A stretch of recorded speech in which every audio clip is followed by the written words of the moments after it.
दुधात मिसळलेले पाणी देखील दूध बनते. त्याच प्रकारे आपण चांगल्या लोकांबरोबरही मैत्री करून चांगले होऊ शकतो.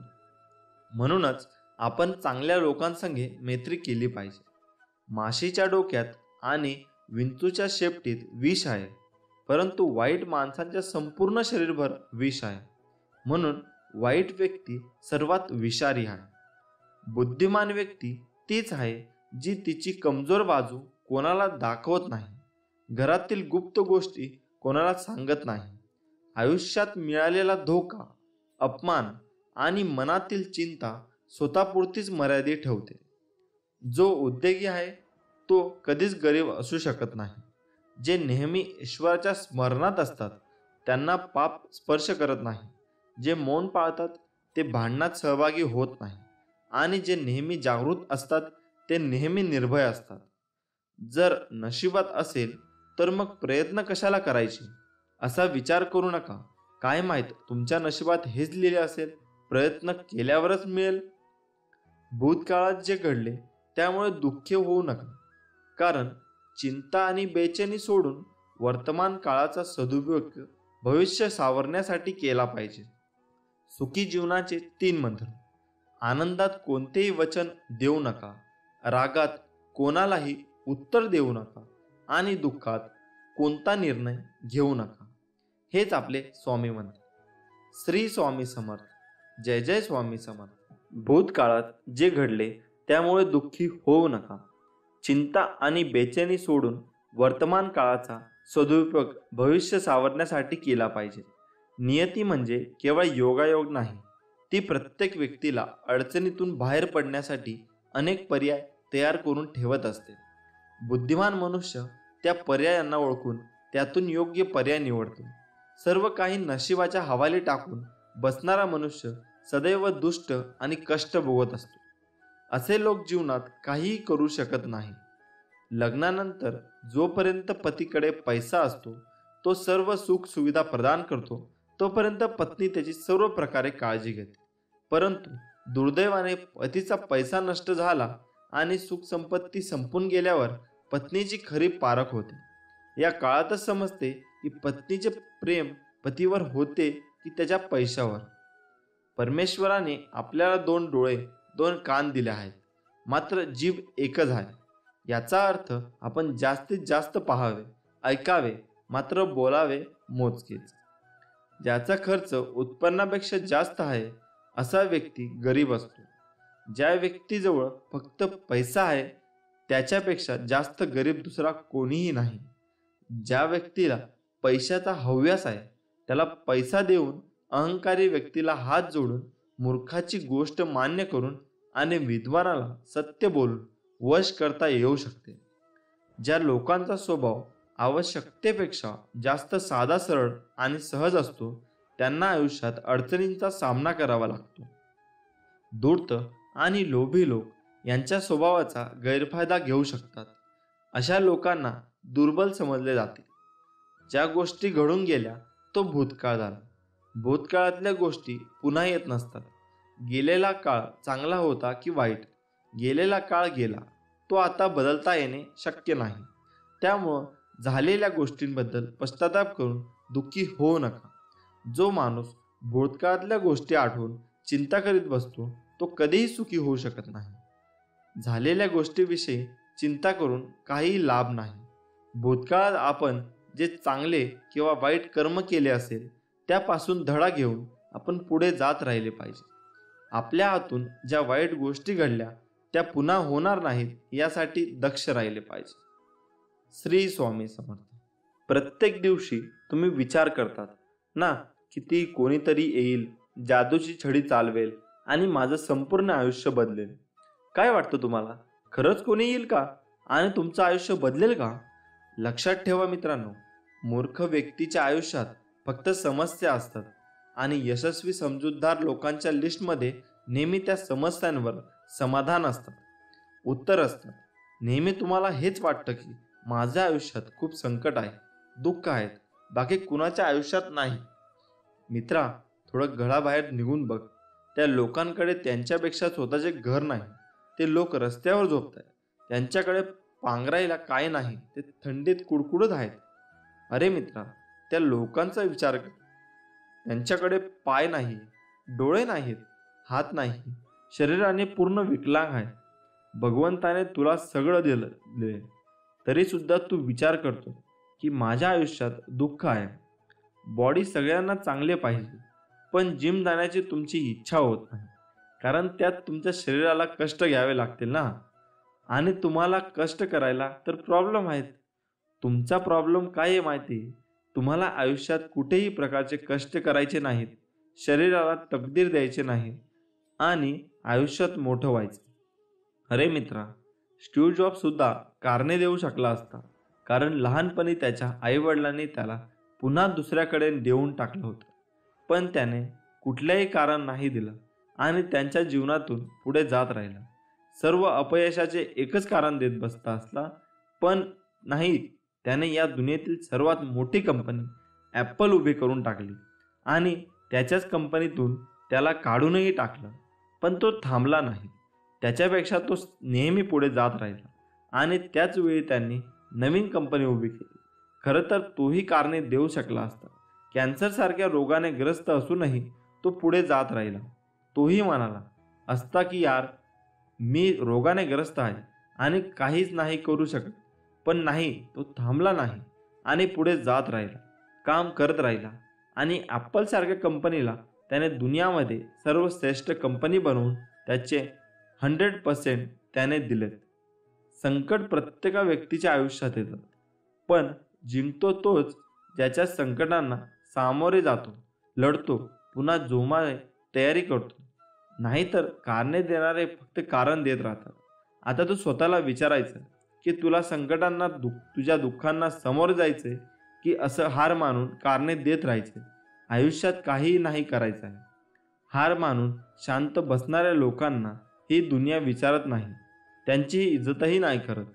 एकटा रेसमध्ये धावण्यापेक्षा ना हजारो लोकांच्या रेसमध्ये धाव आणि हरूनही गेलात ना, तुम्हाला तुमची अवकात तर समजेल. तुम्ही काय करू शकता, काय नाही करू शकत. सुरुवातीला तुम्ही घाबरून जातात की माझं नाही होणार, मोठी जबाबदारी मी कशी पार पाडू शकते, आणि तेव्हाच तुम्ही हार मानून शांत बसून जातात. संकट प्रत्येका व्यक्तीच्या आयुष्यात येतात, पण जिंकतो तोच ज्यांच्या संकटांना सामोरे जातो, लढतो आणि पुन्हा जोशाने तयारी करतो. नाहीतर कारणे देणारे फक्त कारण देत राहतात. आता मित्रा, तू स्वतःला विचारायचं की तुला संकटांना, तुझ्या दुःखांना सामोरे जायचे की असं हार मानून कारणे देत राहायचे, आयुष्यात काहीही नाही करायचं. श्री स्वामी समर्थ. भिवू नकोस, मी तुझ्या पाठीशी आहे. हे वाक्य वाचलं आणि ऐकलं तरी स्वामी समर्थांची मूर्ती डोळ्यासमोर उभी राहते. श्री दत्तगुरूंचा अवतार मानण्यात येणारा स्वामी समर्थांचे अनेक भक्त आहेत. कर्म करत राहायचे, त्याचे फळ कधी ना कधीतरी मिळतेच, हे मानत स्वामींची भक्ती करण्यात लीन होणारे भक्त नेहमीच संकटातून तरतात, असा विश्वास भक्तांना आहे. कितीही संकट आले तरी स्वामींचे नामस्मरण केल्यानंतर आणि स्वामींना सांगितलेले जीवनाचे सार लक्षात घेऊन वागल्याने नक्कीच जीवनाचे सार्थक होते. मित्रांनो, आयुष्यात आपल्याला प्रत्येक गोष्टीला सामोरं जावं लागतं. जीवनात संघर्षाशिवाय कोणालाही पर्याय नाही आहे. जर तुम्ही मनापासून संघर्ष केला तर तुम्हाला यश नक्की मिळते. आपण हार न मानता एखादी गोष्ट पूर्ण करण्यासाठी आपले प्राण पणाला लावले आणि ती गोष्ट आपण पूर्ण करतो. पण त्यासाठी लागते ती गरज आत्मविश्वासाची, धैर्याची. हे जीवन, हे आयुष्य आपल्याला एकदाच मिळते. त्यामुळे ते असे जगा की तुमच्यासोबत असणारा प्रत्येक व्यक्ती सुद्धा आनंदी राहायला पाहिजे. या दोन गोष्टींमुळे जग तुम्हाला ओळखते. तुमच्याजवळ सर्व काही असताना तुम्ही दाखवलेला रुबाब आणि तुमच्याजवळ काहीच नसताना तुम्ही बाळगलेला संयम. जगावे तर छत्रपती शिवाजी महाराजांसारखे. शत्रू असो, कोणीही असो, कितीही मोठा असो, कितीही बलवान असो, त्याला बिनधास्त सामोरे जायचे आणि आपला विजय हासिल करायचा. स्वतःला कधीच कमी लेखू नका, कारण वादळामध्ये मोठे मोठे वृक्ष उन्मळून पडतात, पण त्याच वादळात गवत मात्र घट्ट टिकून राहतं. अपमानाचे उत्तर एवढे नम्रपणे द्या की अपमान करणाऱ्याला स्वतःचीच लाज वाटली पाहिजे. लोक जेव्हा तुमच्या विरोधात बोलतील, आवाज वाढवतील, तेव्हा घाबरू नका. फक्त एक गोष्ट लक्षात ठेवा, प्रत्येक खेळात प्रत्येक आवाज करतात. खेळाडू नाही, खेळाडूला फक्त जिंकायचे असते. एवढे लहान बना की प्रत्येक व्यक्ती तुमच्यासोबत हसू बसू शकेल आणि इतके मोठे बना की जेव्हा तुम्ही उभे राहाल तेव्हा कोणीही बसलेला नसेल. ज्या दिवशी आपला जन्म झाला तोच दिवस, तीच वेळ आपल्यासाठी शुभ. जन्माला येताना कधीही मुहूर्त पाहिला नाही व मरतानाही पाहणार नाही, तरीसुद्धा जिंदगी संपूर्ण मुहूर्त पाहण्यात जाते. आपल्यासाठी सगळेच दिवस, सगळीच वेळ शुभ आहे. फक्त इच्छाशक्ती प्रबळ असावी आणि करण्याची इच्छा असावी. बोलून विचार करण्यापेक्षा बोलण्याआधी विचार केलेला केव्हाही चांगला.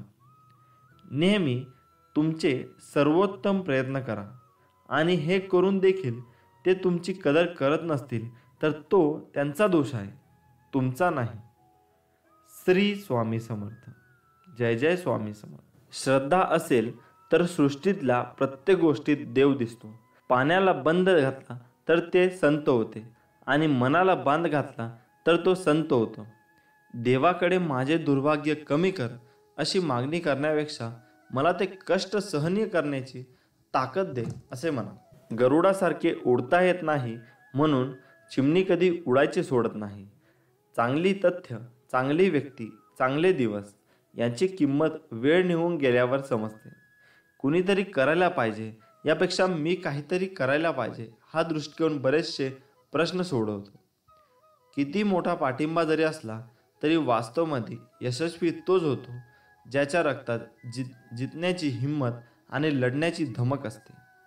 न हरता, न थकता, न थांबता प्रयत्न करण्यासमोर कधीकधी नशीबसुद्धा हरतं. जग तुम्हाला नावे ठेवण्यात व्यस्त आहे. असू द्या, तुम्ही नाव कमवण्यात, तुम्ही तुमचे नाव कमवण्यात व्यस्त राहा.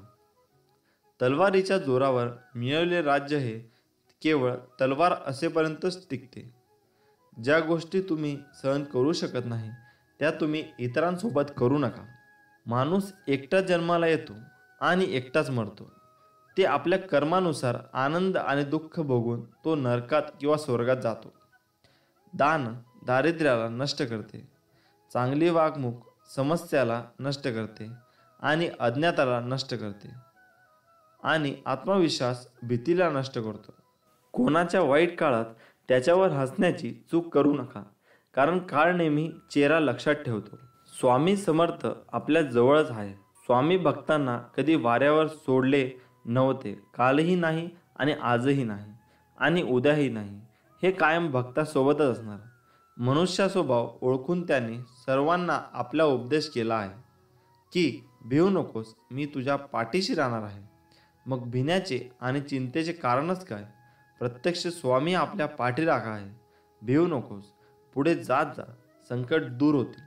प्रत्यक्ष काळ जरी उभा राहिला तरी तुझ्यासाठी आम्ही त्या काळाचा प्रतिकार करू, असे श्री स्वामी समर्थ बोलतात. आपले स्वामी महाराज आपल्या भक्तांना उपदेश असा करतात की तू फक्त माझं नाम घे, तुझा योगक्षेम मी स्वतः चालू आहे. असे आपण दोघेही या जन्मातच नाही तर मागच्या कित्येक जन्मांपासून एकत्र आहोत. तुझ्या मागील जन्मीचा सगळा लेखाजोखा माझ्या नजरेसमोर आहे. बैलासारखे कष्ट कर, व्यवहाराने लवाडी करू नकोस. माझे सगळं लक्ष आहे तुझ्यावर. आपल्यापेक्षा कमजोर आणि अपंग लोकांना यथायशी मदत कर. तुझ्या पदाचा, प्रतिष्ठित पानाच्या पैसा अहंकार अजिबात करू नकोस. तुझ्या वाटणारा येणारे भोग आणि त्यांचे दुःख भोगल्यानंतर मी तुला नक्की जवळ करेन. लक्षात ठेव, मी तुझा हात पकडला आहे तो सोडवण्यासाठी नाही. फक्त मला विसरू नकोस. तुझे प्रत्येक चांगले कर्म मला समर्पित करत जा. कर्माची भीती नक्की मनात ठेवून तुझ्या मरणानंतर तुझ्या चांगल्या कर्म आणि कमावलेले पुण्य बरोबर येणार आहे याची पदोपदी जाणीव ठेव. आपल्या आयुष्यात एखाद्या व्यक्तीला आपली गरज बनवू नका. कारण जेव्हा ते बदलतात तेव्हा त्या व्यक्तीचा राग कमी आणि स्वतःचा राग जास्त येतो. ज्यांना तुमच्या असूंची किंमत कळत नाही त्यांच्यासाठी रडत बसू नका, कारण ज्यांना तुमच्या असूंची किंमत कळते ते तुम्हाला रडूच देणार नाहीत. आयुष्यात कधी कुठल्या वाईट दिवसाला सामोरे गेलात तर एकच गोष्ट नेहमी लक्षात ठेवा, दिवस वाईट असू शकतं, आयुष्य नाही. उपवास कर किंवा नको करू हे तुझी मर्जी. जिभेवर ताबा नाही जमला तरी चालेल, पण तुझा मोह आवर, मात्र नक्की विजय मिळव. तू रोज मठात जा किंवा नको जाऊस ही तुझी इच्छा आहे. तिथे नतमस्तक झाला नाही तरी चालेल, पण तुझ्या अहंकाराचा मात्र नक्की विजय मिळव. जा, तुझे अपराध माफ केले. यापुढे सावधगिरीने वाग, भिवू नकोस. पुढे जा, संकट दूर होईल. प्रत्यक्ष काळ तरी तेथे आला तरी तुझ्यासाठी आम्ही त्याचा प्रतिकार करू. श्री स्वामी समर्थ आपल्या जवळच आहे. स्वामी भक्तांना कधी वाऱ्यावर सोडले नव्हते. कालही नाही, आजही नाही आणि उद्याही नाही. हे कायम भक्तासोबतच असणार. मनुष्य स्वभाव ओळखून त्याने सर्वांना आपला उपदेश केला आहे की भिवू नकोस, मी तुझ्या पाठीशी राहणार आहे. मग भिण्याचे आणि चिंतेचे कारणच काय? प्रत्यक्ष स्वामी आपल्या पाठीराखा आहे. भिवू नकोस, पुढे जात जा, संकट दूर होईल. प्रत्यक्ष काळ जरी उभा राहिला तरी तुझ्यासाठी आम्ही त्या काळाचा प्रतिकार करू, असे श्री स्वामी समर्थांचे बोल आहे. स्वामी बोलतात, सुखासाठी कुणापुढे हात पसरू नका.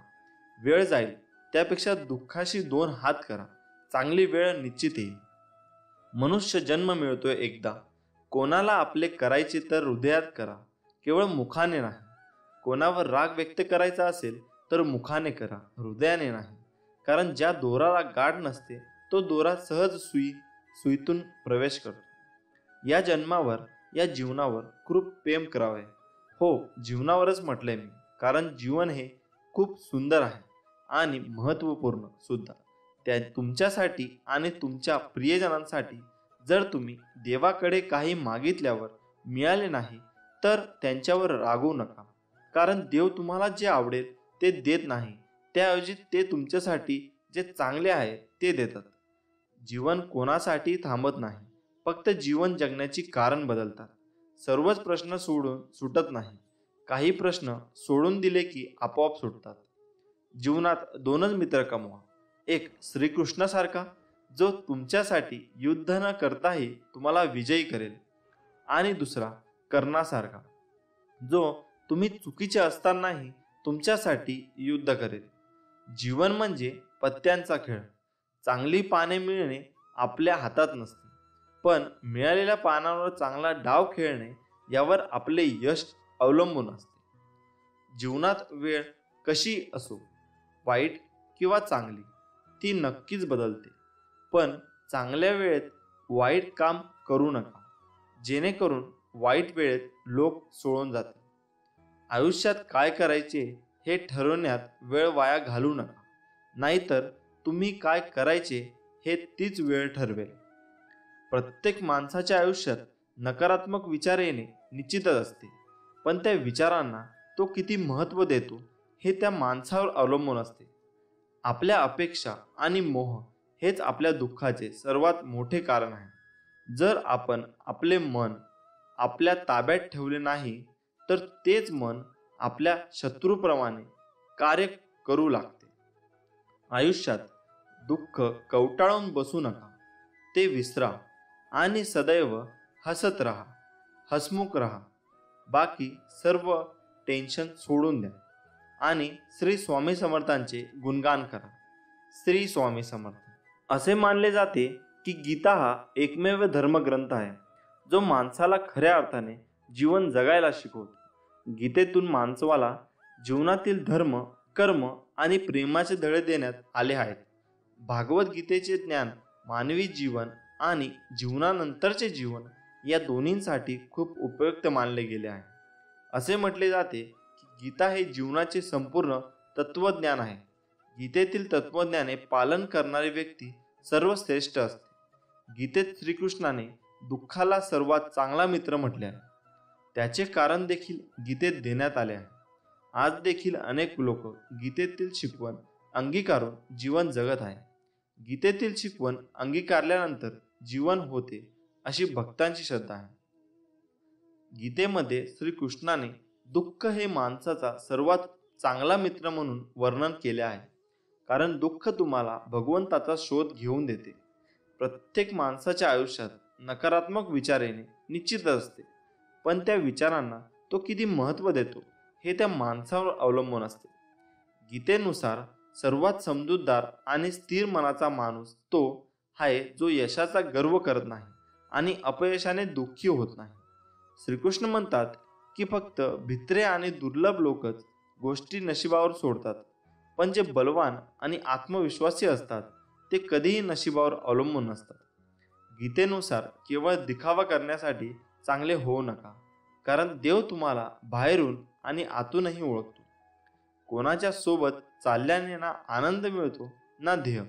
म्हणूनच माणसाने नेहमी आपल्या कर्मावर विश्वास ठेवून एकटे चालले पाहिजे. तुम्ही जर स्वतःच्या नजरेत योग्य असाल तर लोकांच्या नजराकडे लक्ष देऊ नका, कारण लोकांच्या नजरा गरजेतून बदलत असतात. जर का आपण बघितलेली स्वप्न पूर्ण होत नसतील तर आपण आपल्या कामाची पद्धत बदलावी. आपले तत्व नाही, कारण झाडे ही नेहमी आपली पानं बदलतात, मूळ नाही. मानवाच्या विनाशाची काही प्रमुख कारणे आहेत: काम, क्रोध, लोभ, निद्रा, भय, आळस. आपण कमावलेले नाव, ऐश्वर्य, धनप्रतिष्ठा हे सर्व अहंकारामुळे गमावण्याची वेळ येत असते. रागामुळे माणसाची मती भ्रष्ट होते, तो मूर्ख होतो. मूर्ख माणसाच्या बुद्धीचाही काही उपयोग होत नाही. बुद्धीचाही नाश झाल्यानंतर आपोआपच मनुष्य स्वतःच्या नाशाला कारणीभूत ठरतो. त्यामुळे केवळ रागाच्या भरात हातातून साऱ्या गोष्टी गमावण्याआधीच रागावर नियंत्रण ठेवायला शिका, म्हणजे विनाश टाळता येईल. स्वतःला सुखी ठेवायचे असेल तर कधीही इतरांना दुःख देण्याचे पाप डोक्यावर घेऊ नका. आपल्या अपेक्षा आणि मोह हेच आपल्या दुःखाचे सर्वात मोठे कारण आहे. जर आपण आपले मन आपल्या ताब्यात ठेवले नाही तर तेच मन आपल्या शत्रूप्रमाणे कार्य करू लागते. ह्या सृष्टीत जे काही घडते ते आपल्या चांगल्यासाठीच घडत असते. हे ज्याला समजले तो कधीही नशिबाला दोष देत नाही आणि देवाकडे तक्रार करत बसत नाही. माणसाच्या इच्छा पूर्ण होत नाही तेव्हा क्रोध वाढतो आणि इच्छा पूर्ण होतात तेव्हा लोभ. ध्येय ठेवाल तर आयुष्यातील सर्व लढाया जिंकू शकाल, अगदी आपल्या स्वकीय विरुद्ध सुद्धा. फक्त आपल्या परमेश्वरावर विश्वास ठेवा, जसा अर्जुनाने कृष्णावर ठेवला होता. श्री स्वामी समर्थ उपदेश असे आहे. श्री स्वामी समर्थ. जय जय स्वामी समर्थ. उपवास तपासाचे अवडंबर माजून देवाची मर्जी मिळवता येत नाही. देवाला भक्ताच्या मनातले अंतरातले भाव हे अपसूक समजतात. त्यासाठी लौकिक गाजावाजा कशाला. जैसे बीज मनात असे तसे फळ आपल्याला मिळते. शिवशंकर शंभू. आपले स्वामी महाराज आपल्या भक्तांना उपदेश असा करतात की तू फक्त माझं नाम घे, तुझा योगक्षेम मी स्वतः चालू आहे. अरे, आपण दोघे या जन्मातच नाही तर मागच्या कित्येक जन्मापासून एकत्र आहोत.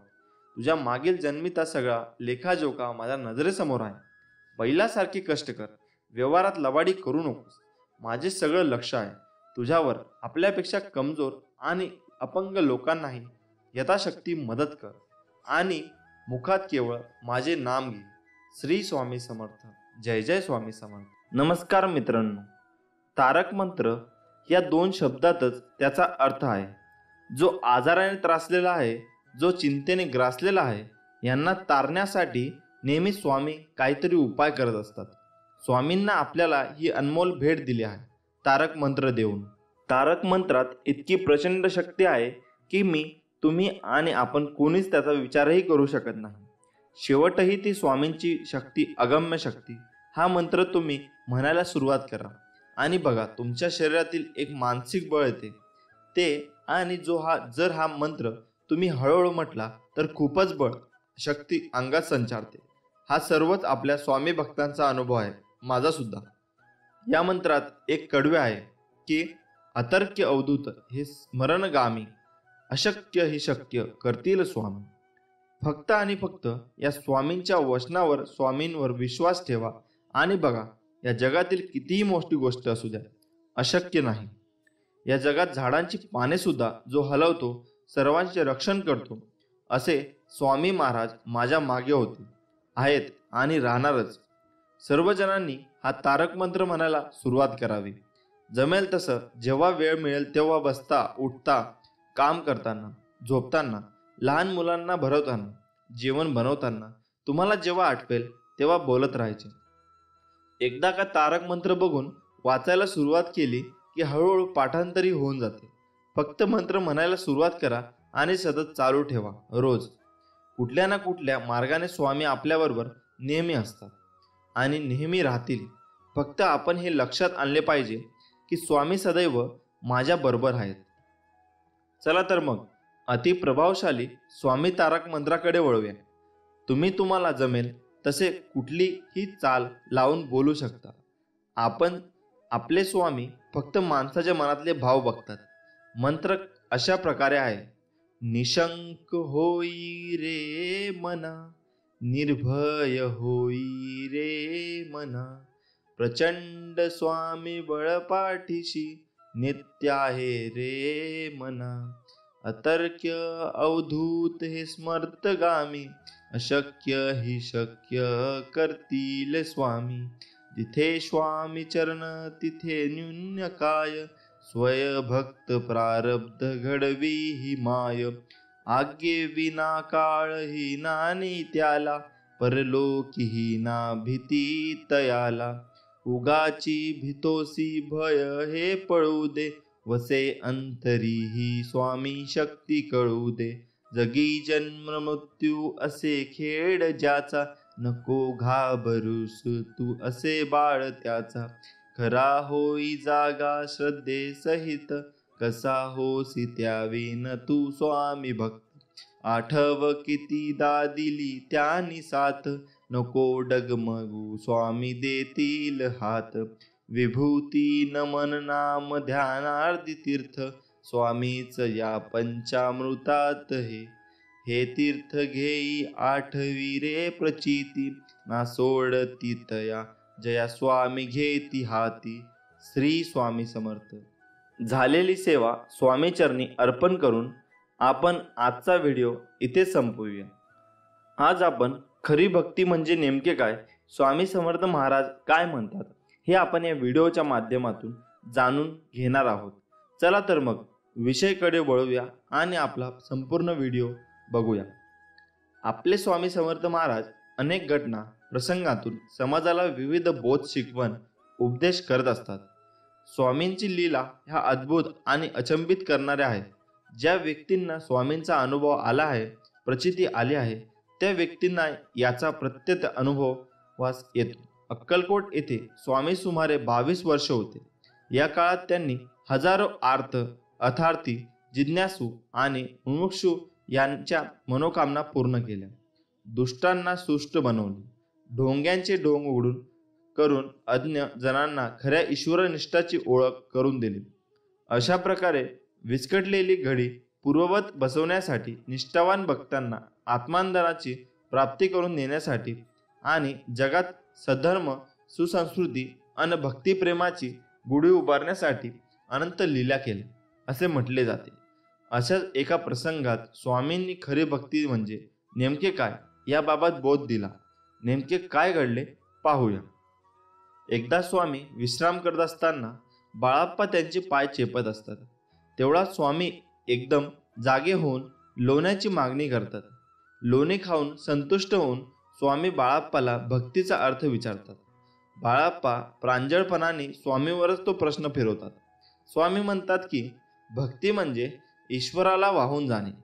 आयुष्य आपले नसून ईश्वराचे असे मानून तन, मन आणि धनाने केलेले समर्पण म्हणजे भक्ती. दुसरीकडे एक गोसावी जलधर रोगाने ग्रस्त होता. त्या रोगामुळे त्यांच्या पोटा सदैव कळा निघायच्या. पण त्यांची द्वारकेला जाऊन द्वारकनाथांचे दर्शन करावे अशी तीव्र इच्छा होती. मृत्यूपूर्वी द्वारकेला जाऊन कृष्ण दर्शन करायचे असा निश्चय गोसावी करतो. द्वारकेला जाताना रात्री स्वामी संन्यासी रूपात गोसाव्याला स्वप्नात दृष्टांत देतात आणि अक्कलकोटला बोलवतात. गोसावी थोडा विचार करून अक्कलकोटला येतो. स्वामी त्याला पाहिल्याबरोबर विचारतात की क्यों द्वारका जा रहे थे ना, यहाँ अक्कलकोट कैसे पहुंचे? स्वामींच्या प्रश्नांची गोसावी विस्मित होतो. गोसाव्याची अवस्था पाहून स्वामी म्हणतात की हमने ही बुलाया था. खऱ्या भक्ताची तळमळ जाणल्याशिवाय आम्ही कसे राहणार? श्रीकृष्णाच्या दर्शनाची गोसाव्याची मनोकामना स्वामी पूर्ण करतात. गोसावी धन्य होतो. गोसावी म्हणतो की माझी इच्छा पूर्ण झाली आहे. आता देवाज्ञा झाली तरीही काही हरकत नाही. ही वेळ अजून आली नाही. असे सांगून स्वामी गोसाव्याला एका झाडाचा पाला देतात. हा पाला रोज वाटून खात जा. काही दिवसांनी गोसावी रोगमुक्त होतो. स्वामी म्हणतात की अनन्य भाव भक्ती असलेल्या शिष्याची मनोकामना आम्हाला पूर्ण करावीच लागते. ज्याची भक्ती पक्व दिशेला गेलेली असते त्याची कामना गुरु स्वतः पूर्ण करतात व स्वामी असेच आपल्या पाठीमागे कायमस्वरूपी आहेत. त्यामुळे स्वामी म्हणतात, घाबरू नकोस, मी तुझ्या पाठीशी आहे. मित्रांनो, अजून प्रार्थनेचे फळ लवकर मिळावे म्हणून स्वामींचा उपदेश कायम लक्षात ठेवा. देवाने आपली इच्छा पूर्ण करावी असे प्रत्येकाला वाटते, पण त्या मागण्यात किती आतुरता आहे हे देव ताडून पाहतो. म्हणून स्वामी म्हणतात, प्रार्थना सगळेच करतात, परंतु सगळ्यांचीच प्रार्थना फळतेच असे नाही का? याचे कारण स्वामी समर्थ महाराज एका दृष्टांत देऊन सांगतात. एकदा समस्त शिष्यासमवेत स्वामी समर्थ महाराज प्रवासात निघाले होते. प्रवासात असताना अवकाळी पाऊस सुरू झाला. स्वामींची सोबत असूनही सगळे बिथरले होते. सर्वांनी एका झाडाचा आश्रय घेतला. सगळेजण पाऊस थांबण्याची वाट पाहत होते, परंतु पावसाचा जोर वाढतच चालला होता. असे चालत राहिले तर पूरसदृश्य परिस्थिती निर्माण होईल या भीतीने सगळे भक्त स्वामींना शरण गेले. तेव्हा स्वामी म्हणाले, अरे, अशी गयावया करण्यापेक्षा त्या पावसाला हात जोडून विनवणी करा, प्रार्थना करा. सर्वांनी मनापासून प्रार्थना केली तर तो तुमचं नक्की ऐकेल. प्रार्थनेत शक्ती असतेच, परंतु सामूहिक प्रार्थना लवकर फळते. यासाठी सर्वांनी एकमुखाने एक दिलाने प्रार्थना करा. सर्वांना स्वामींचे म्हणणे पटले. सर्व भक्तांनी प्रार्थना केली आणि काय आश्चर्य, पाऊस कमी होत होत पूर्ण थांबला. तात्पर्य हेच, स्वामी सांगतात, एखादी गोष्ट तळमळीने केली तर तिचे फळ निश्चित मिळते. प्रार्थना अशी करा की समोरच्याला तुमचे ऐकावेच लागेल. एवढी शक्ती तुमच्या शब्दामध्ये आणि भावनेमध्ये असायला हवी, तर ती खरी प्रार्थना. मासे मागावे ज्यात केवळ आपल्या हिताचा नाही तर सर्व सृष्टीचा, अर्थात सर्व जीवसृष्टीचा भल्याचा विचार केला असेल. दुसऱ्याचे वाईट आणि माझे चांगले ही भावना असेल तर तुमची इच्छा कधीच पूर्ण होणार नाही. हे कायम लक्षात ठेवा. स्वामी समर्थ सर्वांचे कल्याण करतील. त्यासाठी आपणही समतेने, ममतेने, आपुलकीने सर्वांचा विचार करायला हवा. श्री स्वामी समर्थ. जय जय स्वामी समर्थ. मित्रांनो, अक्कलकोटमध्ये स्वामींचा रोज दरबार भरत असे. स्वामी भक्त अक्कलकोटमध्ये येत होते. स्वामींनी 22 वर्ष अक्कलकोटमध्ये वास्तव्य केले. या कारकिर्दीमध्ये 16 ओळ्याला कधी महत्त्व दिले नाही. स्वामींना या सर्व गोष्टींची अत्यंत चीड होती, राग होता. स्वामींचा दरबार भरल्यावर अनेक भक्त माथा ठेवून स्वामींचे दर्शन तसेच स्वामींचा आशीर्वाद घेत होते. परंतु जर एखादी अडचणीत असलेली बाई गर्दीतून दूर बसून आपले दर्शन घेत आहे असे दिसताच स्वामी स्वतः उठून त्या बाईकडे जात आणि तिला आपल्या हाताने प्रसाद भरवत असत. विटाळ या शब्दाचा त्यांना राग होता. स्वामी म्हणत की बाई ही आई असते. आई कधी विटाळाशी होत नाही. अरे, तुम्ही सगळे हरामखोर आहात. जिने जन्म दिला तिलाच घरातून बाहेर बसवता. असे शब्द स्वामी आपल्या भक्तांना बोलत असत. मित्रांनो, स्वामींना या सर्व गोष्टीचा प्रचंड राग होता. या संदर्भातील एक गोष्ट आपण आज ऐकणार आहोत. तर स्वामी भक्त चोळाप्पा महाराज आपल्या सर्वांना माहीत आहेत. तर ही अशी गोष्ट आहे की एकदा चोळाप्पा महाराजांनी त्यांच्या घरी सत्यनारायणाची महापूजा करायचा संकल्प केला होता. रीतीप्रमाणे चोळाप्पा महाराज पूजेसाठी स्वामींची परवानगी घ्यावी म्हणून माठामध्ये पोहोचले. स्वामींनी चोळाप्पा यांना नमस्कार केला. चोळाप्पा यांनी आपला संकल्प याबद्दल सर्व काही स्वामींना सांगितले आणि स्वामींची परवानगी मागितली. चोळाप्पा महाराजांचे बोलणे ऐकून स्वामी सुद्धा खुश झाले. चोळाप्पा महाराजांना म्हणाले की, चोळ्या, सत्यनारायण घालतोस, छान जेवण मात्र मी आणणार. चोळाप्पा स्वामींनी बोललेले ऐकून खूप खुश झाले. चोळाप्पा स्वामींची आज्ञा शिरसावंतपणे मानली आणि प्रसन्न मनाने ते घरी परतले. त्यानंतर त्यांनी कुटुंबांशी चर्चा करून पुढील महिन्यातला योग्य मुहूर्त पूजेसाठी ठरवलं. पूजेची यथासांग तयारी करण्यामध्ये चोळाप्पांचे संपूर्ण कुटुंब गुंतून गेले होते. त्यानंतर पूजेचा दिवस उजाडला. प्रसादाची काही तयारी करायची नाही म्हणून चोळाप्पा महाराजांनी मनाशा थोडी अस्वस्थ होती. परंतु साक्षात स्वामी प्रसाद आणणार म्हटल्यावर प्रश्नच नव्हता. अक्कलकोटमध्ये साळेकर म्हणून स्वामी भक्त होते. पूजेच्या बरोबर 13 दिवस अगोदर साळेकर यांचे वडील वारले होते आणि पूजेच्या दिवशी त्यांचे 13वे होते. इकडे स्वामींना 13व्याचं जेवायला कसं बोलवायचं म्हणून साळेकर द्विधा मनस्थितीमध्ये होते. तर दुसरीकडे चोळाप्पा महाराजांनी पूजा संपन्न आली होती हे पाहून स्वामी आपल्या एका भक्ताला पाठवून साळेकर यांच्याकडून 13व्याचे जेवण मागून घेतले. हे जेवण घेऊन स्वामी स्वतः जेवण घेऊन घरी गेले आणि सत्यनारायणाच्या पूजेला स्वामींनी 13व्याच्या जेवणाचा प्रसाद दाखवला. सर्वांना प्रसाद ग्रहण करण्यासाठी दिला. सगळे मुकाटपणे जेवले. स्वामींसमोर बोलायची कोणाची हिंमत झाली नाही. मित्रांनो, अशी एक 16 ओळ्याची गोष्ट ऐकूया. राधा कसबेकर नावाची स्वामींची एक भक्ती होती. एके दिवशी तिच्या मनामध्ये गुरुचरित्र सप्ताह मांडण्याची तीव्र इच्छा उत्पन्न झाली. उद्यापासून सुरुवात करावी असा ती विचार करत होती. परंतु तिच्यासमोर 2 अडचणी होत्या. एक म्हणजे दुसऱ्या दिवशी अमावस्या होती आणि दुसरी म्हणजे तिची मासिक पाळी सुद्धा त्याच आठवड्यात होती. त्यामुळे काय करावे विचारात राधा पडली होती. आता काय करावे यावर उपाय काय असं म्हणून ती विचार करू लागली. शेवटी तिने स्वतः जाऊन स्वामींना विचारायचे ठरवले आणि ती स्वामींकडे पोहोचली. मठामध्ये गेल्यावर स्वामींना नमस्कार करून काही विचारायच्या आतच स्वामी तिच्यावर गरजले. राधे, हे अडचण अमावस्या तुमच्या लोकांसाठी असे काही नाही. आमच्याकडे बघ, सगळे कसे स्वच्छ आणि लखलखीत. जाऊन गुरुचरित्र वाच. वाचण्या अगोदर माझ्यासाठी पेलावर दूध ठेवायला विसरू नकोस आणि वाचून झालं की ते पिऊन टाक. अडचण बीडचण कुछ नाही जाओ इधर से. स्वामींचा उपदेश ऐकल्यानंतर राधा तेथून निघून गेली. त्यानंतर स्वामींनी सांगितल्याप्रमाणे तिने गुरुचरित्र मांडले. पेलावर दूध सुद्धा ठेवले. तिचा सप्ताह सुरळीत पार पडला आणि उद्यापनाच्या 2 दिवसानंतर तिची मासिक पाळी सुद्धा झाली. श्री स्वामी समर्थ. मित्रांनो, स्वामी सुद्धा विटाळ सोळे ओळे या गोष्टींचा प्रचंड राग होता. स्वामी अनेक लीला दाखवून भक्तांच्या मनातला अंधविश्वास अंधश्रद्धा धुडकावून लावत होते.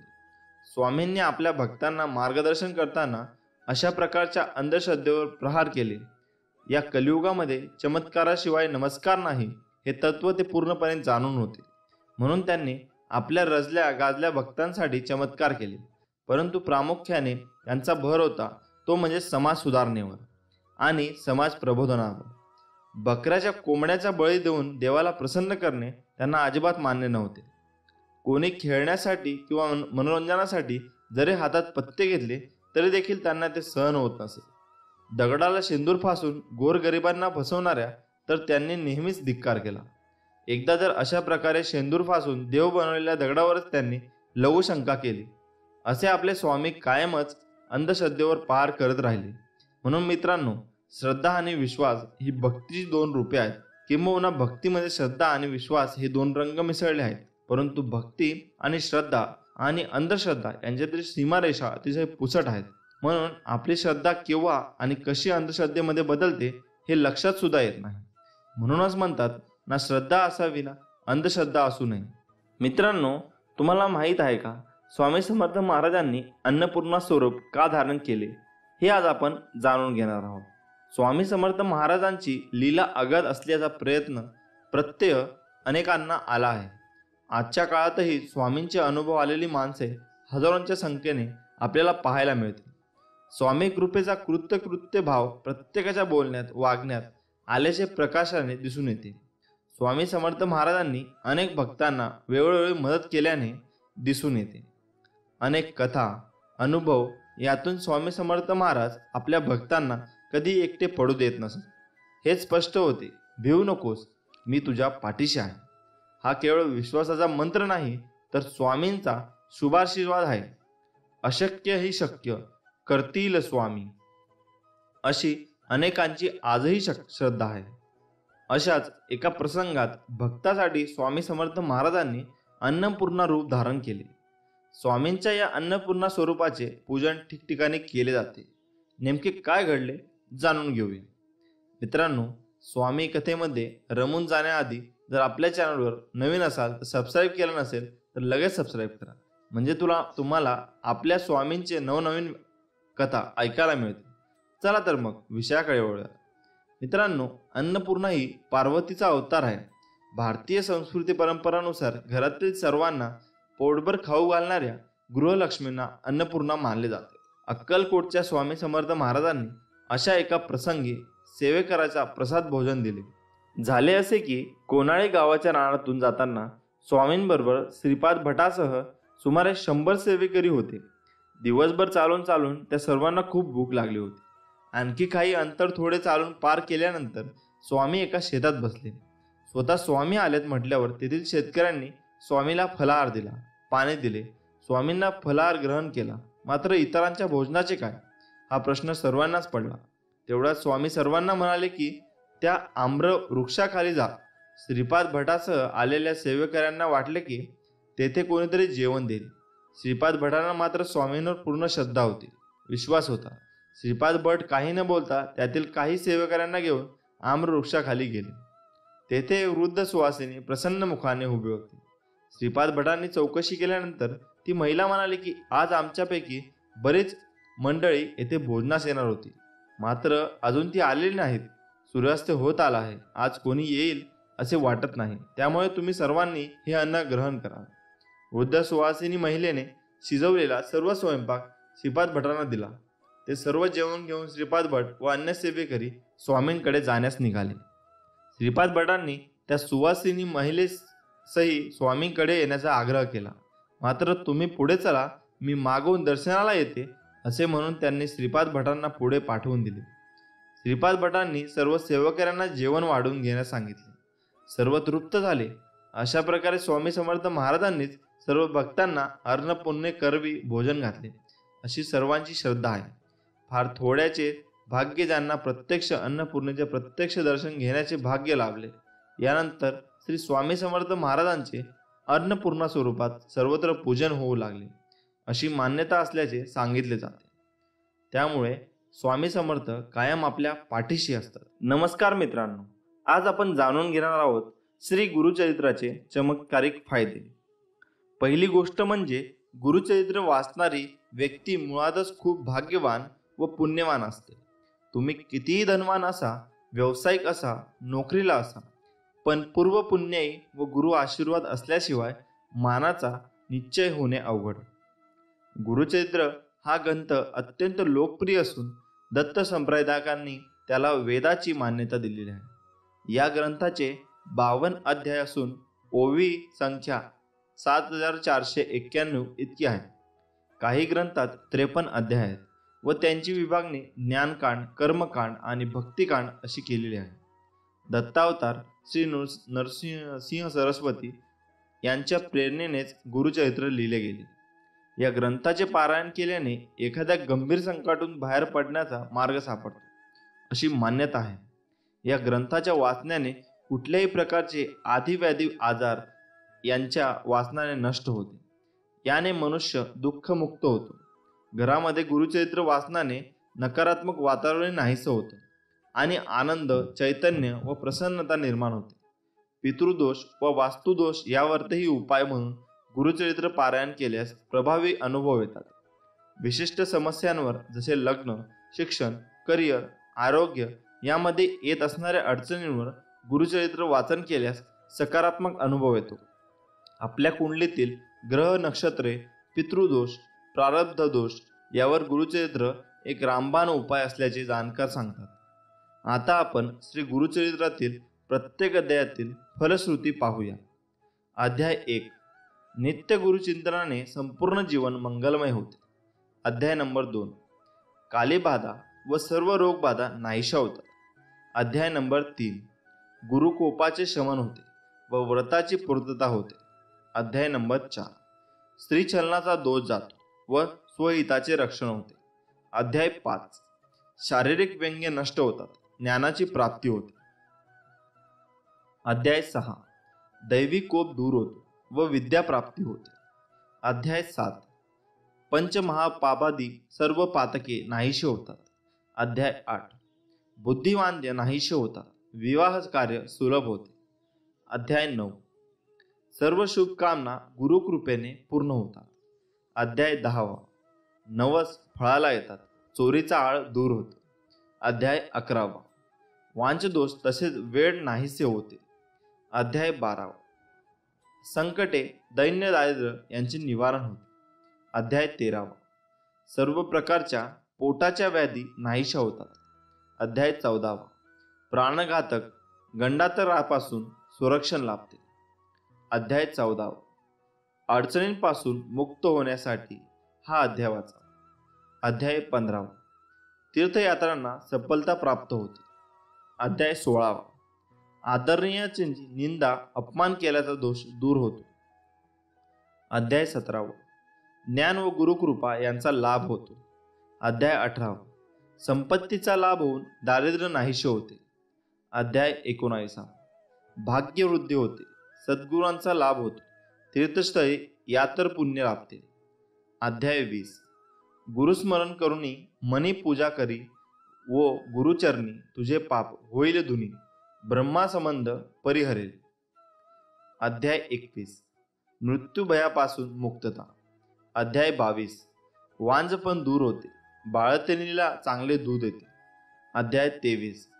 पिछात बाधा नष्ट होते, राजमान्यता प्राप्त होते. अध्याय 24. भ्रम व वैचारिक गोंधळ दूर होऊन मनशांती लाभते. अध्याय 25.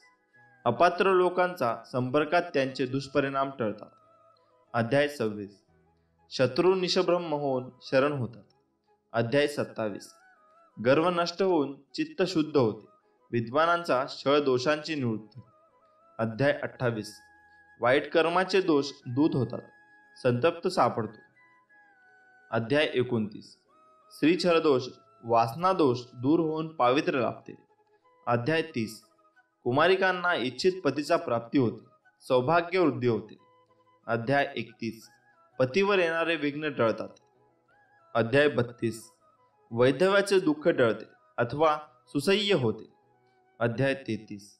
वचनभंग व व्यभिचार दूर दूष होऊन सद्गती लाभते. अध्याय 34. प्राणसंकटाचे निवारण होऊन आयुष्य वृद्धी होते. अध्याय 35. हरवलेले नष्ट झालेले पुन्हा प्राप्त होते, तुटलेले संबंध जुळतात. अध्याय 36. चुकीच्या समजुती जाऊन अंतकरण शुद्ध होते. अध्याय 37. मूढवृद्धी नष्ट होऊन योग्य ज्ञान व ब्रह्मप्राप्ती होते. अध्याय 38. निंदा करणारे शरण येतात, अन्नपूर्णा नित्य प्रसन्न राहते. अध्याय 39. सद्गुरूंची प्राप्ती होऊन योग्य मार्ग सापडतो. अध्याय 40. कुष्ठरोग नाहीसा होऊन शरीर निकोप होते. अध्याय 41. सद्गुरूंची प्राप्ती होऊन योग्य मार्ग सापडतो. अध्याय 42. विद्या व फलाची प्राप्ती होऊन कर्तबगारीला यश येते. अध्याय 43. गर्व व क्रोध नाहीसा होऊन ऐश्वर्याची प्राप्ती होते. अध्याय 44. मनातील भ्रम दूर होऊन योग्य मार्ग लाभतो. अध्याय 45. कुष्ठरोग नाहीसा होतो, गुरुनिष्ठ सफल होते, बुद्धी वाढते. अध्याय 46. चिंतांची स्थिरता लाभते, ज्ञानाची प्राप्ती होते. अध्याय 47. पक्षपाताचा दोष नाहीसा होऊन समत्वबुद्धी प्राप्त होते. अध्याय 48. गुरुनिष्ठास विपुल समृद्धी प्राप्त होते, विघ्ने टळते. अध्याय 49. तीर्थक्षेत्राबद्दल आदर वाढतो, सर्व पापांचे समान होते. अध्याय 50. ग्रंथीरोग त्वचारोग नष्ट होऊन शरीर सुख लाभते. अध्याय 51. सुख समृद्धी व अंती मोक्ष प्राप्ती होते. अध्याय 52. श्रद्धेला चांगली फळे येतात व संपूर्ण ग्रंथ वाचनाचे फळ मिळते. हे सगळे चमत्कारिक फायदे आहेत गुरुचरित्र वाचण्याचे. माणूस जेवढा आजाराने थकत नाही त्यापेक्षा जास्त विचाराने थकतो. म्हणून हसत राहा, विचार सोडा, स्वामींच्या नामस्मरणात राहा. आपण आहोत तर जीवन आहे हीच संकल्पना मनी बाळगा व जीवन निसंकोच जगा आणि सदैव लक्षात असू द्या, अशक्य हे शक्य करतील स्वामी. म्हणून स्वामी म्हणत असतात की भिऊ नकोस, मी तुझ्या पाठीशी आहे बाळा.